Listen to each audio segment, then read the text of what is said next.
Exercise दो different तरह की होती है, एक है कार्डियोवास्कुलर एक्सरसाइज, दूसरा है वेट ट्रेनिंग। आप कार्डियोवास्कुलर एक्सरसाइज जैसे आपने ट्रेडमिल पे की है, रनिंग कर रहे हैं, उसमें आप हाई इंटेंसिटी रन कर रहे हैं, लेकिन अपने आप को बहुत ज़्यादा पुश कर रहे हैं जहाँ आप अपना टारगेट हार्ट रेट को कंट्रोल नहीं कर पा रहे हैं, उसमें आपका आप हार्ट की तकलीफ का चांसेस हो सकते हैं। सेकेंड चीज़ है वेट ट्रेनिंग। ऐसा है कि आप मान लीजिए आप हैवी वेट लिफ्ट कर रहे हैं। कभी कभी ऐसा होता है कि काफ़ी आजकल के यंगस्टर जो है वो हैवी वेट लिफ्ट करके अपने इंस्टाग्राम स्टोरीज या पोस्ट में डालते हैं, बाद वो ये भूल जाते हैं कि वो ब्रीदिंग कैसे ले रहे हैं। वो जिस समय उसको पुश करते हुए उनको एक्सेल करना चाहिए, उस वक्त एक्सेल नहीं करके सांस को रोक लेते हैं, और उस वक्त एनी पॉइंट ऑफ टाइम उसको हार्ट में इश्यूज आ सकता है, स्ट्रोक हो सकता है ना। तो इस तरह की तकलीफ हो सकते हैं।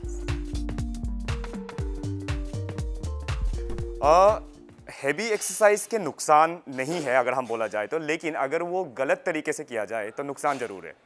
तो फॉर एग्जांपल अगर आप बहुत ज़्यादा हैवी एक्सरसाइज कर रहे हैं तो आपका अगर पोस्चर और टेक्निक का ध्यान नहीं दे रहे हैं, फॉर एग्जांपल एक बंदा 70 किलो का है, 70 किलो का है और वो ज़बरदस्ती 1 क्विंटल का लेग प्रेस मारने की कोशिश करेगा अपने वीडियो के लिए या वो के लिए, तब डेफिनेटली उसका हार्मफुल इफेक्ट हो सकता है। उनके नी में प्रॉब्लम आ सकते हैं, लोअर बैक में प्रॉब्लम आ सकते हैं, या वो स्क्वाट कर रहे हैं, डेडलिफ्ट कर रहे हैं, बहुत ज़्यादा हैवी लिफ्ट कर रहे हैं, तो उसमें दिक्कतें आ सकती हैं। तो आपको क्या करना चाहिए, आपको अपने हिसाब से वेट लिफ्ट करना चाहिए।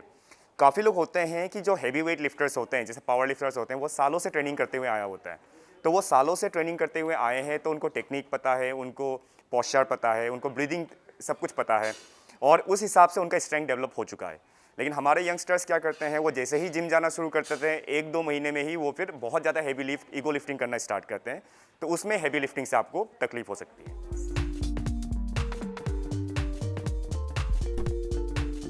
सबसे पहले आप जब भी जिम जाएंगे आपको ध्यान रखना है मोबिलिटी का, फंक्शनैलिटी का, प्रॉपर पोस्चर, प्रॉपर टेक्निक का, ठीक है।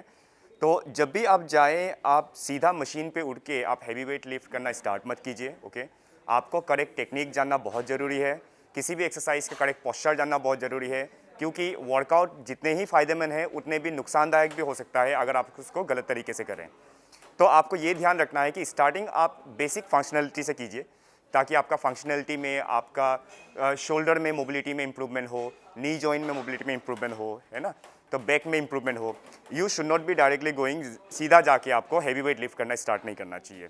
तो पोस्चर, टेक्निक, मोबिलिटी, फंक्शनलिटी, इस सब चीज़ों का पहले ध्यान रखिए, उसके बाद धीरे धीरे धीरे आप वेट लिफ्ट करना स्टार्ट कीजिए, और आप धीरे धीरे जैसे ही आपको सब कुछ आ जाता है then you lift heavy weight, ऐसे कर सकते हैं।